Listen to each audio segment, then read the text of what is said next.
7:50 p.m. Wanda Owens watched through the service window as Chef Raymond prepared the salad course. He used the red cutting board, the one marked shellfish only, but he was cutting lettuce on it with the same knife he'd used on lobster, same gloves, no washing between. Behind him, the allergen safety form hung empty on the wall. Nobody had checked it. Nobody ever checked it. For 8 years, Wanda had watched moments like this, a black cleaning lady who saw everything and said nothing because nobody ever asked. 12 minutes later, CEO Charles Anderson took his first bite. His face flushed red within seconds. His hand went to his throat. Hives spread across his neck as 4 executives sat frozen, not understanding. Wanda ran toward the dining room. Security guard Trevor blocked her path. "You people stay downstairs during service." Through the glass, Anderson was turning purple. She pulled the EpiPen from her pocket. "Move, but we're getting ahead of ourselves. Let's go back." Back to when Wanda Owens was still invisible, 6:30 p.m., same night, floor 40, cleaning supply locker room. Wanda punched her time card. Badge number 4419, the same badge she'd worn for 8 years, the same navy blue uniform, the same routine that had become muscle memory. She changed quickly in the small locker room. Number 4419 matched her badge, everything in its place. Inside that locker, hidden behind her spare uniform, was a framed certificate. Chicago Medical Institute, Clinical Laboratory Technology.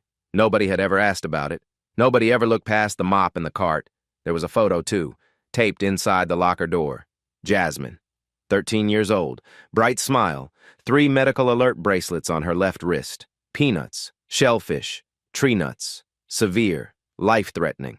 The kind of allergies that meant Wanda had learned every emergency protocol, every symptom progression, every mistake that could kill. And there, in the small red medical pouch at the bottom of her locker, was Jasmine's backup EpiPen, 0.3 milligrams of epinephrine in an orange-tipped auto-injector.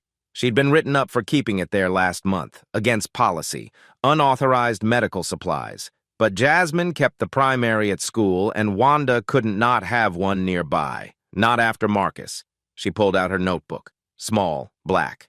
8 years of observations written in careful handwriting. Chipped paint on floor 38. Electrical outlets sparking in the conference room. Kitchen staff leaving sanitization logs blank.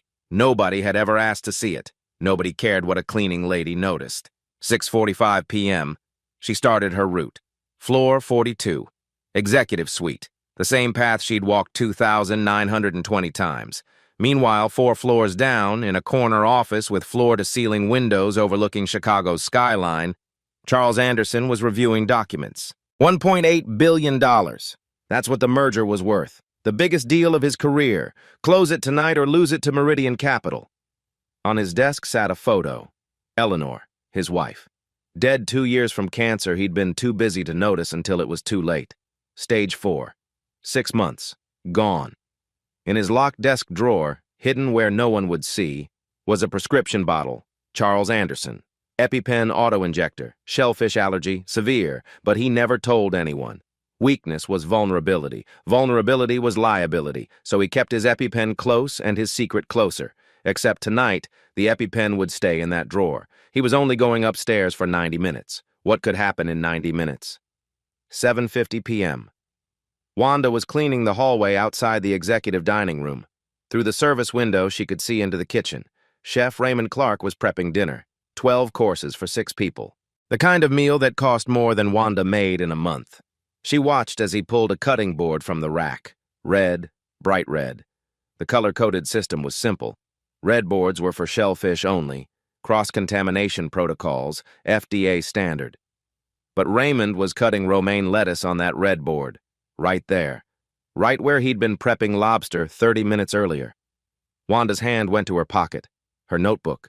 She wrote, 7:50 p.m., Chef Clark, protocol violation, red board mixing. She'd written entries like this before.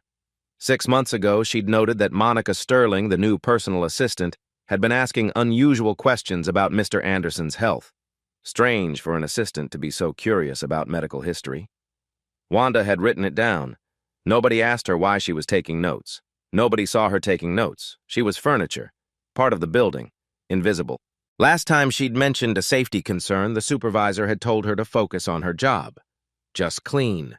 Don't think, don't observe, don't speak. So she'd learned to be quiet, to see everything and say nothing, to write it all down in a notebook nobody would ever read. But tonight, as she watched Raymond use that contaminated knife to slice through vegetables, something cold settled in her stomach. This wasn't just sloppy. This was dangerous. She'd seen this before. She'd lost someone this way. Not again. 8:05 p.m.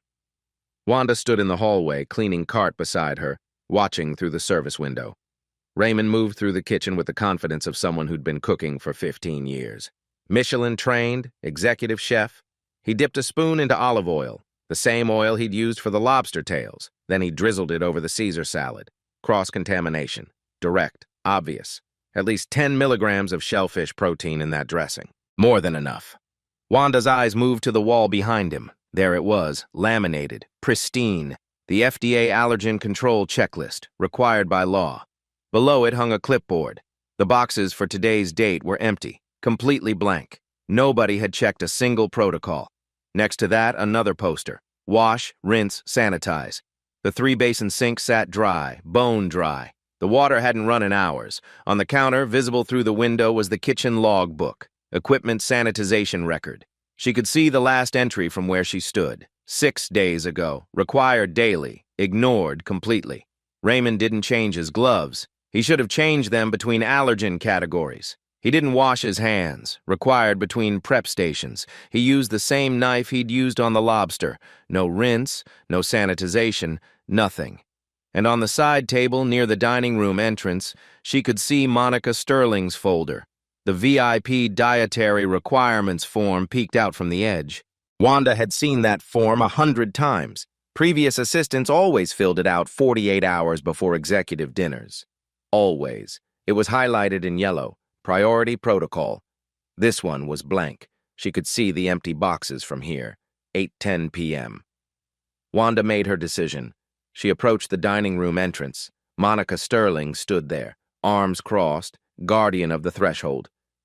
"Excuse me, Miss Sterling," Wanda said quietly. "I need to—" "Not now." Monica didn't look at her.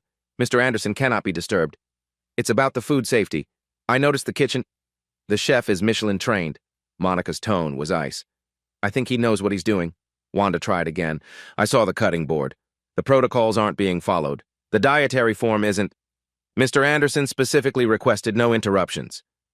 Monica finally looked at her, the kind of look that reminded Wanda exactly where she stood in the hierarchy. "This is a billion-dollar deal. You understand? You can clean later." The dismissal was complete.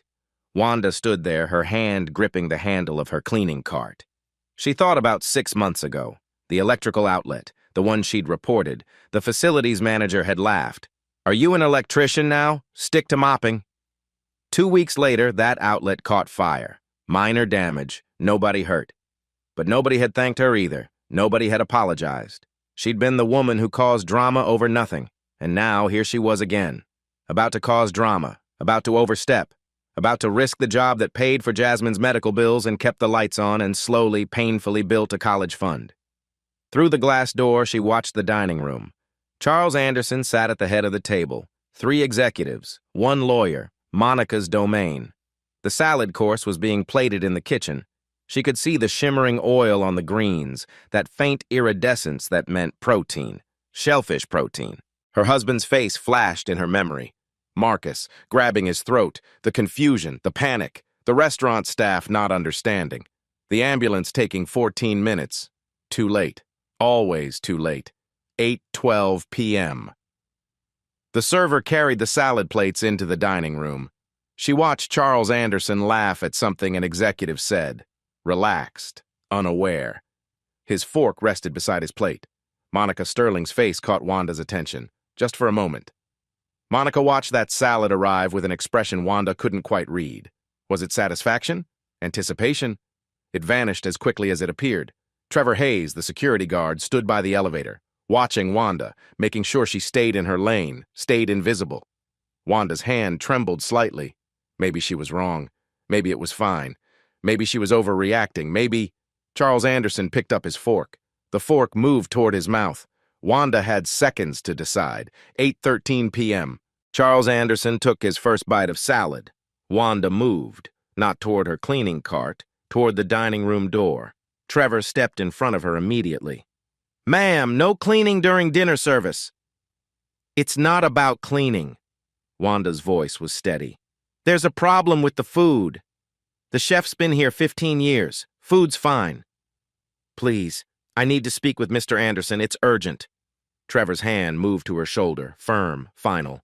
"You need to step back, ma'am." Monica appeared at his side. "Is there a problem?" "The food." Wanda looked directly at Monica. "There's cross-contamination, shellfish proteins on the... Our chef follows strict protocols." Monica cut her off cleanly. "I saw the cutting board." Wanda's words came faster now. "Red board, marked shellfish only. He used it for vegetables. The knife wasn't washed between the lobster prep and the salad. The olive oil was contaminated. I saw the gloves. He didn't change them.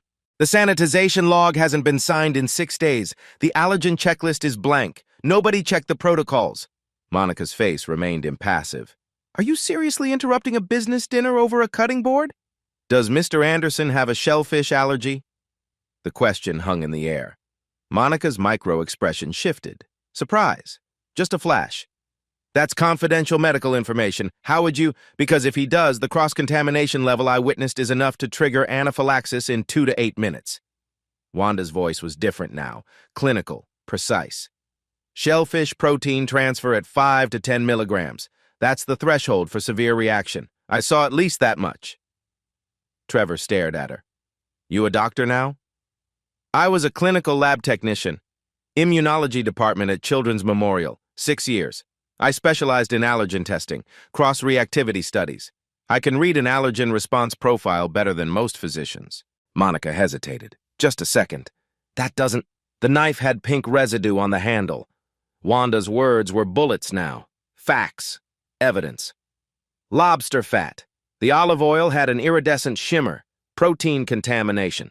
The cutting board had red specks in the grain. Shell fragments.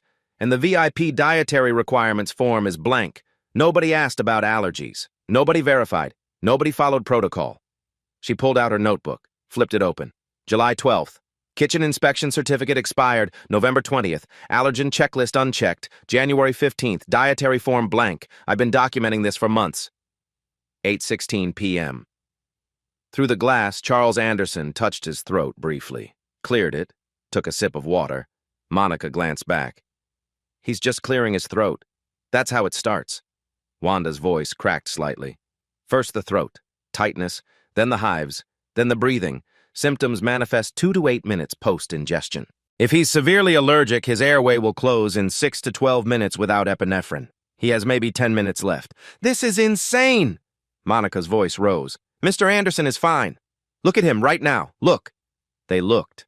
Charles touched his throat again, rubbed his neck. His face was slightly flushed. Not much. Easy to miss. "Facial flushing," Wanda said quietly. "Stage 1. "He's just warm," Trevor said, but his voice was less certain. Charles took another sip of water, swallowed with visible difficulty. "Dysphagia, difficulty swallowing, stage 2. 8:17 p.m. Charles coughed, once, then twice. The executives glanced at him but continued talking. Nothing alarming, just a cough. "Please." Wanda's voice broke. "I watched my husband die this way. December 2018, anniversary dinner, cross-contamination, shrimp on the same grill as his fish. Symptoms started in 4 minutes. His throat closed in 9. The ambulance took 14 minutes. The hallway went silent. "I didn't know enough then to save him, but I learned everything after. Everything about anaphylaxis, everything about allergen protocols, everything about emergency response, because my daughter has 6 severe allergies, and I will never be that helpless again." Monica's hand shook slightly on the door handle. "Even if what you're saying is true, he's fine. Look at him." Charles coughed harder. The sound was different now, wet, strained. An executive called out, "Charles, you okay?" Charles nodded, but his hand stayed on his throat. 8:18 p.m. Wanda could hear it now, even through the glass. The wheezing, the stridor, that high-pitched sound of airways narrowing. Stage 3 progressing to stage 4. "Call his doctor," Wanda said urgently. "Ask about the shellfish allergy. Please, just make one call." "I don't have..." "His desk, floor 38, locked drawer. There's a prescription bottle, EpiPen. I've seen it when I clean." "I didn't touch it. I just dust. But I saw the label. Monica went pale. You went through his private? I dust furniture, Miss Sterling. I see things. That's my job. Charles stood abruptly. His chair scraped. He tugged at his collar, his tie. His face was deep red now, hives visible on his neck, breathing audible, labored. One executive stood. Charles? Another reached for a phone. Should we call? Charles tried to speak. Couldn't. His eyes went wide with panic. He coughed again. The room still saw nothing wrong. 8:19 p.m. The dining room door finally opened. Monica's hands fumbled with the handle. Charles gripped the back of his chair. His breathing was a rasp now, loud enough that everyone stopped talking. Wanda pushed past Monica, past Trevor, into the room. 3 executives backed away from Charles. They didn't know what to do, didn't know what was happening. A lawyer grabbed his phone. 911. What's your emergency? Wanda dropped to her knees beside Charles. He was trying to breathe, failing. The stridor was loud now, that terrible high-pitched wheeze. His face was grayish-blue, cyanosis starting, oxygen deprivation. My name is Wanda Owens. Her voice cut through the chaos, clear, calm, clinical. I worked at Children's Memorial Hospital, clinical laboratory, 2008 to 2014, immunology testing, allergy panels, cross-reactivity studies. One executive stared. Who the hell are you? I'm the person who knows what's happening to him. She looked up at them. This is anaphylactic shock. Stage 4, shellfish cross-contamination in his salad. He has a severe allergy. His airway is closing. He has approximately 3 minutes before complete closure. The lawyer spoke into his phone. Male, 62, allergic reaction, can't breathe. Location is Anderson Tower, floor 42. How long until EMS? Wanda asked. They said 8 minutes. He doesn't have 8 minutes. Monica stood frozen in the doorway. I didn't check the forms. I forgot to send the dietary requirements. I didn't know he had allergies. Not now. Wanda's hands moved over Charles, checking pulse, checking breathing pattern. Where's his EpiPen? I don't know. His briefcase, maybe? Floor 38. Another executive. His office, in his desk. 4 minutes round trip. Too late. I have one. Wanda stood. Floor 40, my locker. 2 minutes. The company lawyer blinked. You can't use someone else's prescription medication. That's illegal in Illinois. If something goes wrong, Charles collapsed back into his chair, clutching his throat. His lips were turning blue, his eyes rolled back. He could barely draw breath. Wanda looked at the lawyer. Do you want to watch him die legally or save him illegally? Silence. I'll go. Trevor moved toward the door. You don't know which locker. Wanda was already running. Follow me. They sprinted down the hallway. Emergency stairwell, elevator too slow. Wanda took the stairs 2 at a time. 41 years old, and she moved like her daughter's life depended on it. Because once, her husband's life had depended on it, and she hadn't known what to do. Trevor struggled to keep up. Young, athletic. But Wanda had been running these stairs for 8 years. Behind them, in the dining room, Monica Sterling was crying. I forgot the form. I forgot to check. This is my fault. If he dies... An executive put a hand on her shoulder. Stay calm. Help is coming. But Charles couldn't hear them anymore. His breathing was barely perceptible, gasping, his face gray. The wall clock showed 8:21 p.m. 3 minutes. The EpiPen was 2 floors down, 8:22 p.m. Wanda burst into the locker room. Combination lock. Her hands shook. First try, wrong. Trevor was right behind her. Hurry.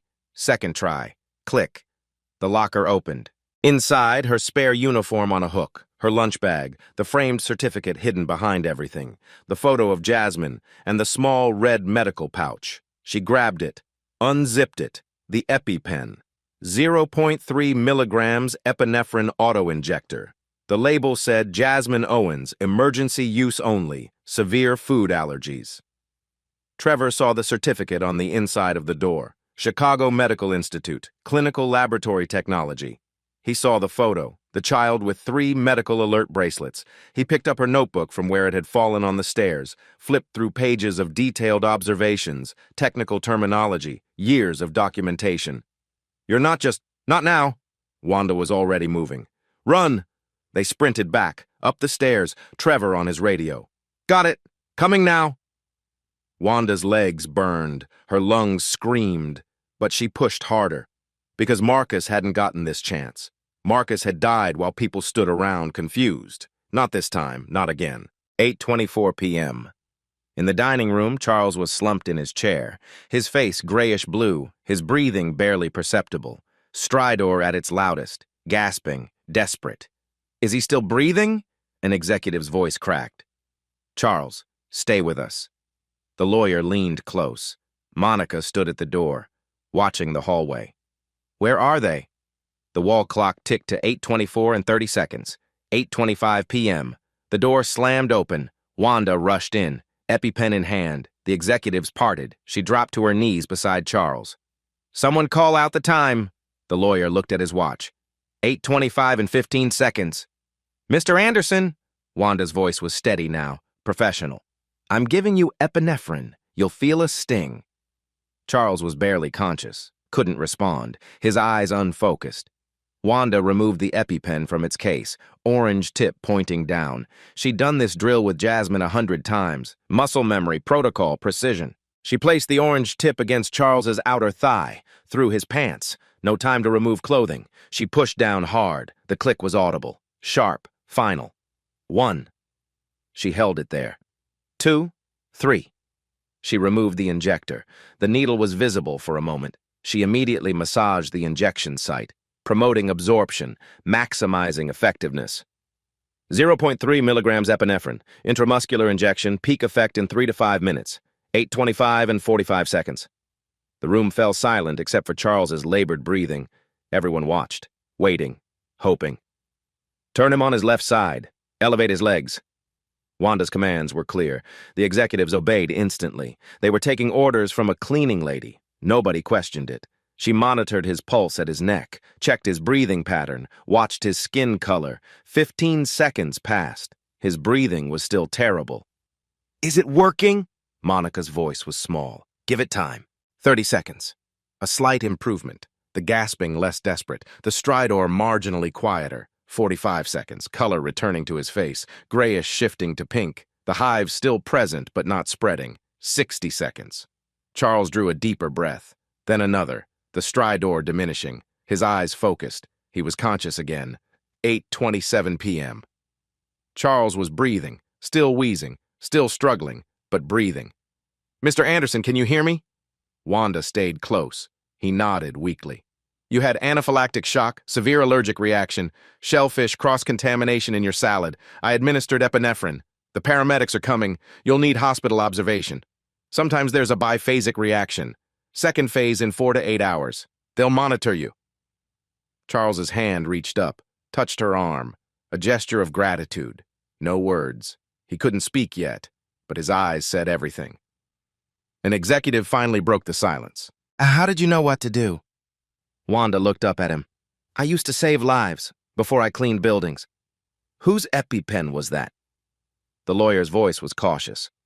"My daughter's. She has severe allergies, too. Multiple, life-threatening. You used your child's emergency medication." The lawyer seemed torn between gratitude and legal concern. "She has a backup at school. He had nothing. What would you have done?" Nobody answered. Monica was still crying. "I'm so sorry. I forgot the dietary form. I didn't check. I didn't know you had allergies. I almost killed you. I'm so—" Charles's voice was hoarse, barely a whisper. "Not your fault. I never told you. It's not just her fault." Wanda stood, addressed the room. "It's the system. I watched your chef violate 6 safety protocols tonight." She counted them on her fingers. 1.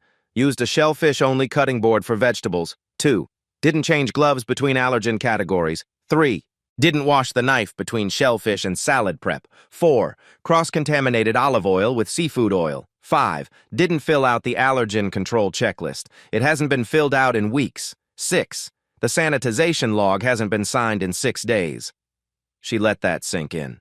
The protocols exist. They're on your wall, in your kitchen, but nobody follows them. Nobody enforces them. Nobody cares. She looked at Monica, then at Trevor, then back at the executives. "I tried to tell Miss Sterling. She dismissed me. I tried to tell security. He dismissed me because I'm just the cleaning lady." Richard, the CFO, looked stricken. "My God, we had no idea." I've been noticing things for 8 years. Nobody asks me what I see. Nobody thinks I have anything valuable to say. Nobody looks at me long enough to wonder if I might know something they don't. The protocols. Richard looked at the others. They're decorative. Nobody actually enforces them. They're not decorative when someone almost dies. Trevor stepped forward.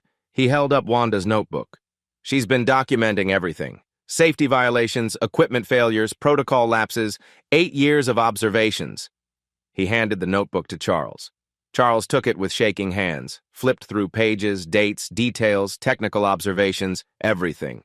8:28 p.m., the sound of sirens outside growing louder. 8:30 p.m., paramedics entered with equipment. The lead paramedic assessed Charles quickly. Who administered epinephrine? I did. Wanda stood. 0.3 milligrams, intramuscular, about 5 minutes ago. You medical personnel? I was. Clinical lab tech, immunology. The paramedic checked Charles's vitals, listened to his breathing. Good work. You saved his life. Another 2 minutes and... He didn't finish. Didn't need to. They loaded Charles onto a gurney. Oxygen cannula in his nose. IV line started. He reached for Wanda's hand as they wheeled him past. Thank you. His voice was barely audible. You saw what no one did. Wanda squeezed his hand gently. I've been seeing for years, Mr. Anderson. Tonight, someone finally had to listen. As they wheeled him toward the elevator, Charles spoke to Richard. I want her information. We'll talk. Soon. Richard nodded, looked at Wanda. We owe you everything. Trevor stood beside her as the paramedics disappeared down the hallway. Why did you do it? Risk everything? Wanda looked at him. Because once I didn't know enough, and someone I loved died. I won't let that happen again, not to anyone. The cleaning lady had saved the CEO. Now what? The next morning, 9 a.m., floor 12, Human Resources Conference Room. Wanda sat alone, still in her cleaning uniform.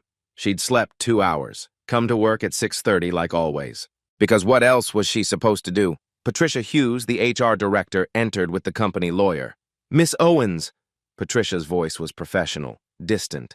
First, I need to inform you that you're on administrative leave pending investigation. Wanda blinked. Investigation of what? The lawyer set down his briefcase. You administered prescription medication not prescribed to you or to the recipient. That's illegal in the state of Illinois. You violated company policy by keeping unauthorized medical supplies in your locker. You've been written up for this before. I saved his life. You also created significant legal liability for the company. The lawyer's tone was matter-of-fact. The EpiPen was prescribed to your daughter. Using it on Mr. Anderson constitutes unlicensed medical practice. If he'd had an adverse reaction, if something had gone wrong, the company could face a multi-million-dollar lawsuit. You could face criminal charges. Wanda stared at them. Criminal charges for saving someone's life. We're trying to protect you and the company. Patricia folded her hands on the table. The situation is complex. We need time to... You're suspending me for being a hero? 10:30 a.m., floor 42, the kitchen.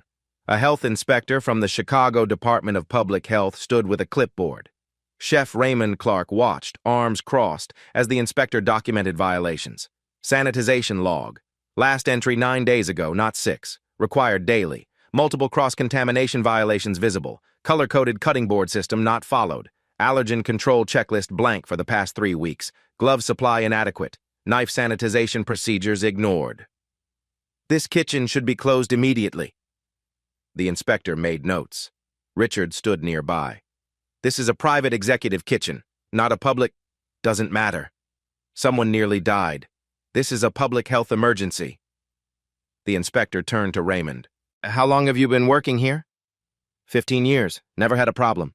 You had a problem last night. How was I supposed to know he had allergies? Nobody tells me anything. Did you check the VIP dietary requirements form? There wasn't one. Did you ask? Silence. Did you follow the allergen protocol checklist? I know what I'm doing. I don't need a checklist. Clearly you do. 11 a.m., Northwestern Memorial Hospital, Charles's room. He was awake, oxygen cannula in his nose, monitors beeping steadily. Monica Sterling entered. She looked like she hadn't slept. Her eyes were red. Mr. Anderson, I need to tell you something. He waited. I knew about your shellfish allergy. Charles's expression didn't change. How? I found the EpiPen in your desk. 2 months ago, when I was looking for a file, I saw the prescription label. Why didn't you tell me you knew? I thought, if you wanted me to know, you'd tell me. Monica's voice cracked. So I didn't say anything. The dietary form, you forgot to send it. I forgot, I swear I just forgot. The merger documents, the lawyers, the complexity of it all, it just slipped my mind. She started crying. Then she pulled out her phone. But that's not all. Her hands were shaking. Someone sent me this morning. She showed him the screen, a text message thread. Unknown number. Did it work? Monica timestamped 8:35 p.m. last night. No, someone saved him. Unknown. Who? Monica. The cleaning lady, she had an EpiPen. Unknown. We needed this deal to fail. You had one job. Monica. I'm done. This wasn't supposed to happen. Charles stared at the messages. His face went pale. Who is this? I don't know. I swear I don't know. How long have you been communicating with them? 3 months, since I started here. 12 p.m., Wanda's apartment, Southside Chicago. Jasmine was home from school. The TV was on. Breaking news. Anderson Financial CEO survives apparent assassination attempt during merger negotiations. A reporter stood outside Anderson Tower.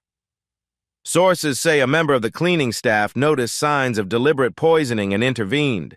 The alleged perpetrator, personal assistant Monica Sterling, has been taken into custody. Jasmine turned to her mother. Mom, that's you. They're talking about you. Wanda watched the screen, numb. Her phone rang. Trevor. Miss Owens, you need to come back to the tower. Mr. Anderson wants to see you. I'm on suspension. Not anymore. She'd saved his life. Now she'd have to save her own reputation. 2 p.m., floor 38, Charles Anderson's office. He checked himself out of the hospital against medical advice, signed the forms, walked out, because this couldn't wait. Present in the room, Charles, Wanda, the company lawyer, Patricia from HR, Trevor, 2 Chicago police detectives, an FBI agent from the corporate crime division. Miss Owens, thank you for coming. Charles's voice was still hoarse, but strong enough. Wanda stood near the door, uncertain. I was told I had to. You saved my life. Now I need you to help me understand what you saw. One of the detectives opened a notepad. Miss Owens, you said you'd been documenting violations. For how long? 8 years. The FBI agent leaned forward. May we see your notebook? Wanda pulled it from her bag. Small, black. 8 years of observations. She handed it over. The agent flipped through it. Read entries aloud. March 15th, 2023. Chef Clark used same knife for chicken then fish. No wash between. Sanitization log not signed today. June 3rd, 2024. Monica Sterling, new assistant. Asking questions about Mr. Anderson's health. Unusual interest in medical history. July 12th, 2024. Saw Monica photographing documents on Mr. Anderson's desk. She said inventory for archives. But archives don't photograph active files. September 8th, 2024. Monica meeting someone in parking garage, level B3. Man in dark suit. They spoke for 12 minutes. She handed him an envelope. The agent looked up. You documented a conspiracy. I documented what I saw. I'm a cleaner. I see things. I didn't know what it meant at the time. Within 2 hours, the FBI traced everything. The man in the parking garage. License plate visible on security footage. Gregory Hartman, executive at Meridian Capital, the rival firm competing for the same $1.8 billion acquisition. If Charles died, the merger would collapse. Meridian would acquire the target company instead. Financial motive, $1.8 billion plus market dominance. Monica's recruitment, LinkedIn approach, fake consulting offer, then blackmail, then bribery, $500,000, Bitcoin payments, encrypted messages. Meridian tried to kill me over a deal? Charles's voice was quiet. People have died for less, Mr. Anderson. The FBI agent closed his folder. Corporate murder is more common than you think. 3:30 p.m. Charles addressed everyone in the room. Here's what's going to happen. He looked at Wanda. First, Miss Owens, you're not suspended. You're promoted. Director of Safety and Compliance, Anderson Financial Group. Starting salary $120,000. Full benefits, immediate start. Your job is to audit every procedure, protocol, and safety system in this company. You report directly to me. You have authority to shut down any operation you deem unsafe. Wanda couldn't speak. Your daughter's college tuition, fully covered, 4 years, any school she gets into. I don't know what to say. Say you'll help me fix what's broken, because clearly I've been blind. He turned to Patricia. Patricia, mandatory safety training. Every employee, every level. Cleaning staff, kitchen staff, security, executives, everyone. And respect training. Anyone dismisses a safety concern from any employee gets written up. Third strike, they're gone. I don't care if it's coming from a janitor or a board member. Same process. Patricia nodded, taking notes. He looked at Trevor. Trevor, new protocol. Every safety observation gets logged and investigated properly. You hire consultants. We audit everything, top to bottom. Yes, sir. Charles pulled out his phone. Conference call, Chef Raymond on the line. Raymond, you're done. 15 years doesn't excuse negligence. The kitchen is shut down until we hire new staff and implement real protocols. You're lucky you're not facing criminal charges. He ended the call, looked around the room. Company-wide reforms, effective immediately. 1. Anonymous safety reporting system. Any employee can report violations without retaliation. 2. Monthly protocol audits by independent third parties. 3.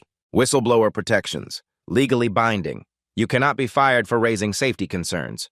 4. Diversity hiring initiative. Actively recruit people with non-traditional backgrounds. 5. Credential recognition. We assess employee skills regardless of current position. 6. Living wage baseline. $22 per hour minimum for all employees, including contractors. 7. Educational benefits. Tuition reimbursement for all staff. He looked at Wanda. You've been here 8 years. You have a medical technology degree we never knew. You never asked. I'm asking now. How many other people in this building have skills we're wasting? In my crew alone, 2 former teachers, 1 engineer, 1 nurse. Find them. I want to talk to them, all of them. 4 p.m., Anderson Tower lobby, press conference. Charles stood at a podium, Wanda beside him, local news, financial press, cameras everywhere. Yesterday, someone tried to kill me. They nearly succeeded. The person who saved my life was Wanda Owens, a member of our cleaning staff. She's a former clinical lab technician with expertise in immunology. For 8 years, she's been documenting safety violations in this building. For 8 years, we ignored her. She saw what no one else did. Not because she's smarter, but because we didn't value her observations. This company failed her. This company failed me. And I'm here because she refused to fail me. He paused. Today, I'm announcing the Wanda Owens Safety Initiative. Every Anderson Financial property will implement mandatory safety protocols. Every employee will have a voice. Every observation will be valued. Because the person who sees the problem isn't always the person in charge. Sometimes it's the person no one's looking at. A reporter called out. Miss Owens, what do you want people to know? Wanda stepped to the microphone. Nervous, uncomfortable with attention. I just did what anyone should do. But others didn't do it. Why? Because people like me are supposed to be invisible. We clean your floors, we empty your trash, we restock your supplies. And you walk past us like we're furniture. But we see everything, we hear everything, and sometimes we know things that could save your life. All you have to do is listen. What would you say to other workers in similar positions? Speak up, even if your voice shakes, especially if your voice shakes, because you might be the only one who sees the danger, and staying silent, staying in your place, that might cost someone their life. 5 p.m., hallway outside the press room, Charles and Wanda alone. I need to ask you something. Charles's voice was quiet. Okay. Why didn't you just let me die? What? I've walked past you for 8 years, never learned your name, never asked about your life. You had every reason to let me face the consequences of my own blindness, because that's not who I am. Who are you, Wanda Owens? I'm someone who lost her husband because nobody knew what to do. I'm someone who learned everything so I'd never feel that helpless again. And I'm someone who believes every life matters, even the life of someone who didn't see me. Charles's eyes were wet. My wife, Eleanor. She died 2 years ago. I know. I cleaned your office the day you came back. You'd been crying. You noticed. I notice everything, Mr. Anderson. That's my job. Not anymore. Now your job is to make sure we all notice. The FBI agent approached. Mr. Anderson, Miss Owens, we've made arrests. Monica Sterling, Gregory Hartman from Meridian Capital, 3 others. Your notebook, Miss Owens.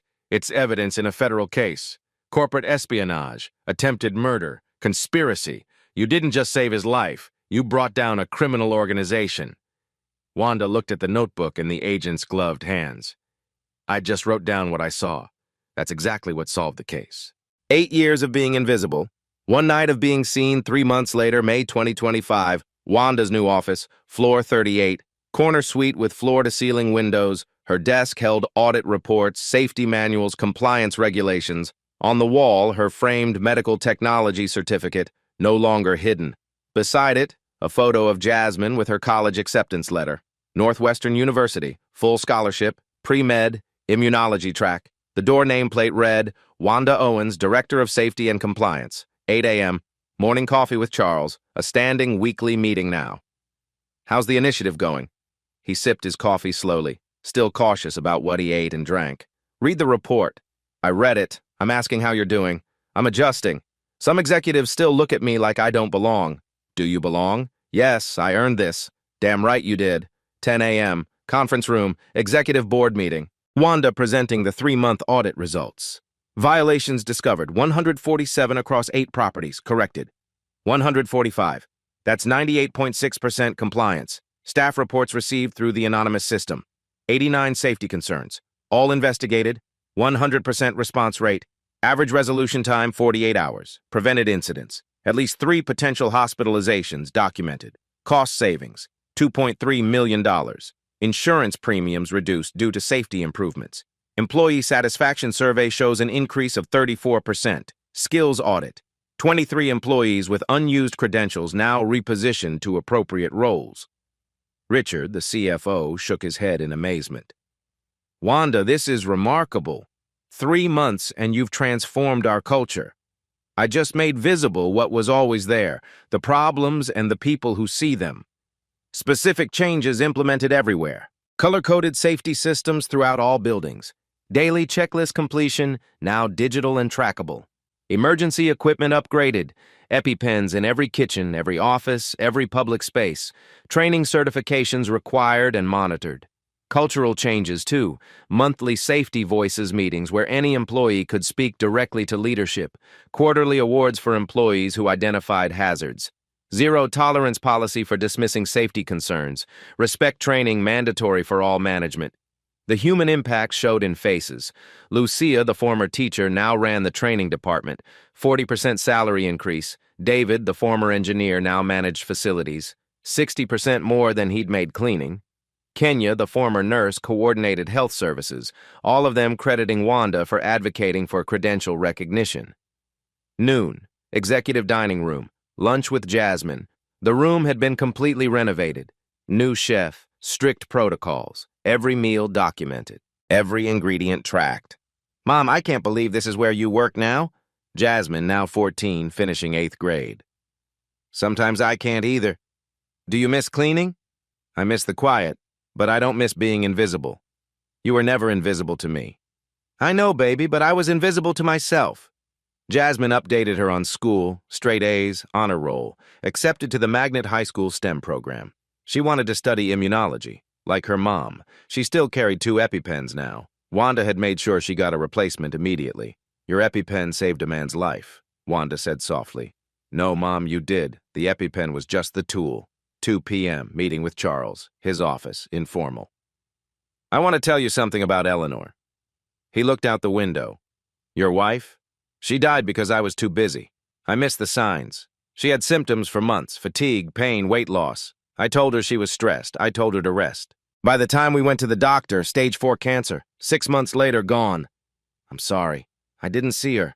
I was so focused on deals, on growth, on winning, and I lost the only thing that mattered. Is that why you kept your allergy secret? Partly. After she died, I didn't care if I lived or died, but then you saved me, and I realized I'd been given a second chance. Not just to live, but to see. Really see. What do you see now? People. Not positions. Not titles. People.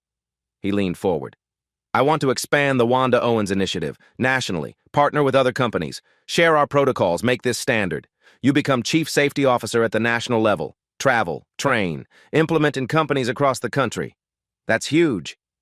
You change this company in 3 months. Imagine what you could do in 3 years. I need to think about it. Jasmine, bring her.